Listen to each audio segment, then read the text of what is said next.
네, 말씀을 드린 것처럼 이재명 대통령의 방일, 방미 일정 이제 모두 마무리가 됐습니다. 방송 끝나고도 여러 가지 속보들이 계속 전해지고 있는데요. 회담 전부터 우리 쪽에서 기대가 많았던 분야가 있습니다. 바로 원전이죠. 한미 원자력 협정이 개정되지 않겠냐, 최소한 개정은 아니더라도 논의가 공식화하지 않겠냐, 이런 기대감이 있었는데 어제 관련 이야기가 나왔습니다. 조금 실망스러웠죠.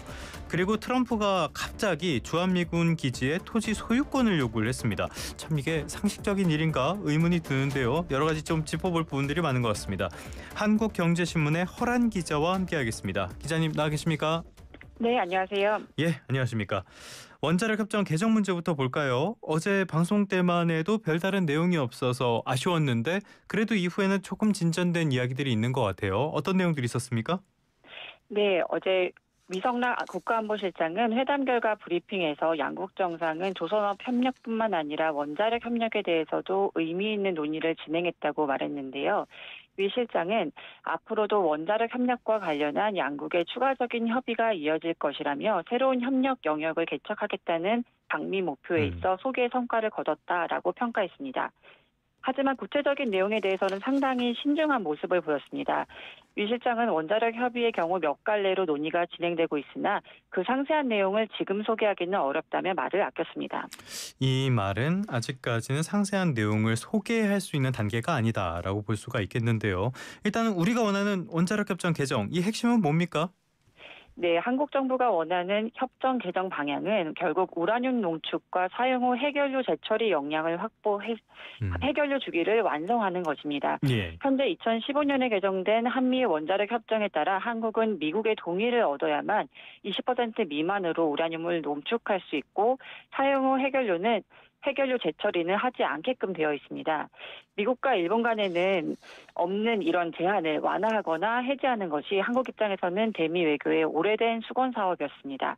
이는 세 가지 측면에서 중요한 의미를 갖고 있습니다. 뭐 어떻게 보자면 이거는 불평등 협정이니까 우리로서는 개정의 필요성이 굉장히 강한 측면들이 있는데 세 가지 측면 어떤 것들입니까? 네, 첫째는 산업적인 이유인데요. 지금은 해결료를 만들려면 미국 눈치를 봐야 하는데 자체 생산 능력을 갖추면 원전을 해외 수출할 때 훨씬 경쟁력이 생기게 됩니다. 예. 둘째는 환경 문제입니다. 원전에서 나오는 사용 후 해결료를 처리할 곳이 포화 상태에 가까운데 재처리 기술을 확보하면 이런 골치 아픈 문제를 해결할 수 있습니다. 셋째는 안보적 측면인데 북한의 핵무기 위협에 직면한 상황에서 안보 관련 함의가 작지 않다는 것이 중론입니다.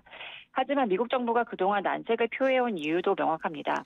한국이 농축시설과 재처리 시설을 갖추는 것은 핵무기의 원료로 쓰일 수 있는 플루토늄의 추출을 잠재적으로 할 수 있다라는 그 역량을 확보하게 되는 일이라는 점에서 핵 비확산 문제에 예민한 미국으로서는 신중할 수밖에 없는 상황입니다. 알겠습니다. 위성락 실장은 일단 소기의 성과를 거뒀다라고 자평을 했는데요. 냉정하게 한번 평가해 볼까요? 구체적인 진전이 있었다고 봐야 됩니까? 사실 이 정상회담 전만 해도 한미 원자력 협정 개정 논의 개시를 공식화하는 방안이 조율 중이다라는 보도가 나왔고 많은 기대를 모았습니다. 예. 하지만 실제로는 그보다 훨씬 제한적 수준에서 마무리되었는데요. 위성락 실장의 표현을 빌리면 원자력 협력에 대한 의미 있는 논의 정도였고 구체적인 협정 개시 선언까지는 나아가지 못했습니다. 실제로 한국중견기업연합회는 논평을 통해 추가적인 관세 인하, 한미 원자력 협정 개정 선언이 명확하게 이루어지지 못한 것은 아쉬운 일이라고 평가했습니다. 알겠습니다. 이 부분은 굉장히 아쉬울 수밖에 없는 부분이고요. 일단은 우리 기업이 미국 원자력 에너지 투자 이 부분은 약정을 한 거죠?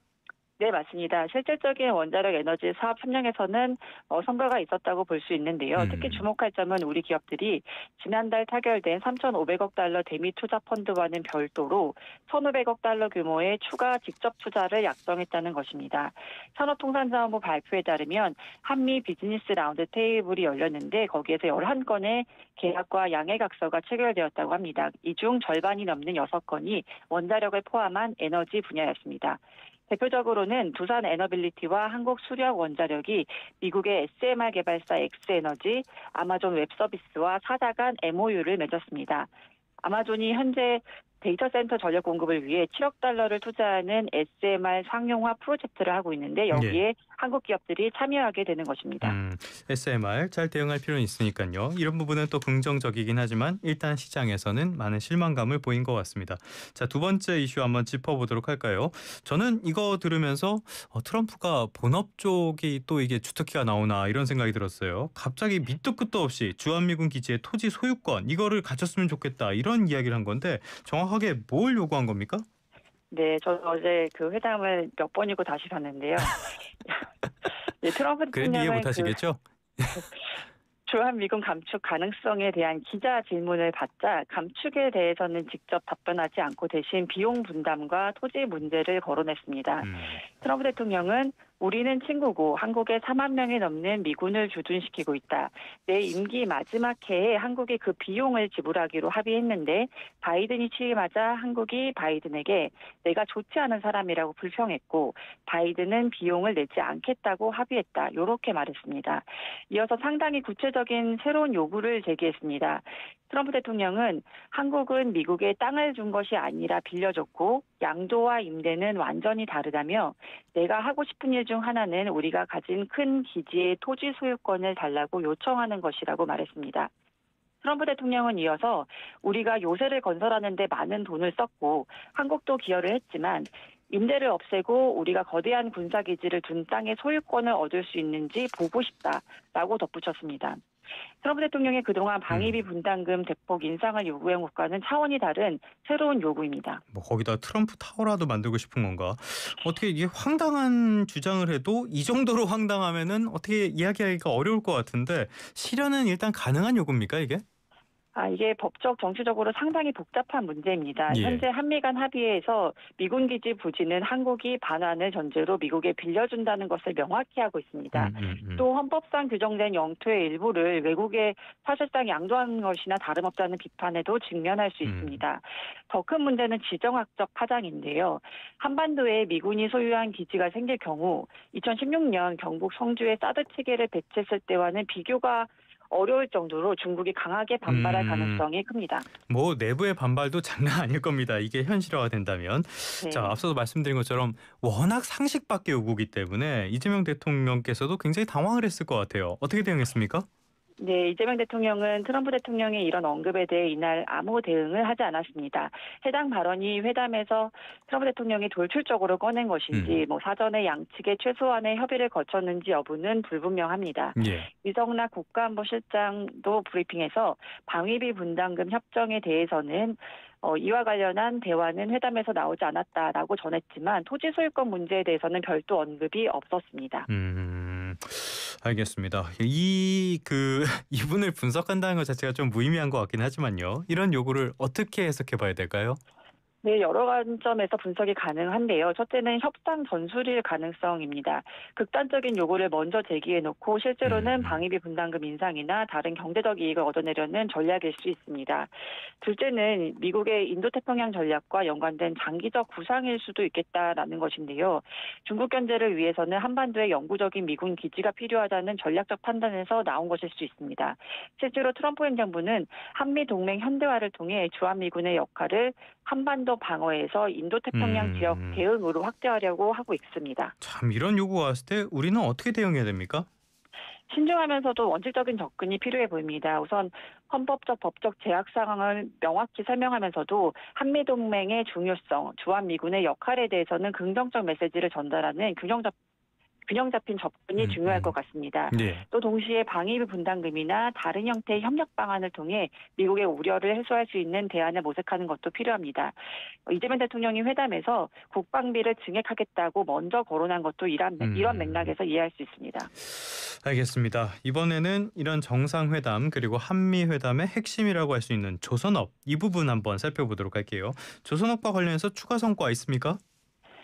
네, 정상회담에서 트럼프 대통령의 첫 마디가 바로 이 한미 조선 산업 협력이었습니다. 예. 이른바 마스가 프로젝트인데요. 미국이 한국의 조선 산업을 얼마나 필요로 하는지 보여주는 대목이었습니다.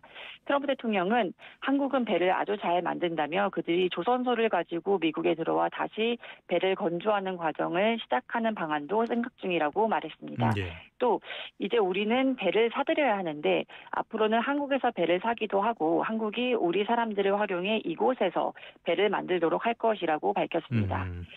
지난달 30일 한국이 관세 협상을 하면서 1,500억 달러 규모의 마스가 프로젝트가 이제 본격 시동을 건 셈인데요. 미국 내 노후 조선소의 현대화, 공급망 강화를 위한 기자재 투자, 자율 운항 등 차세대 기술 개발이 핵심 사업입니다.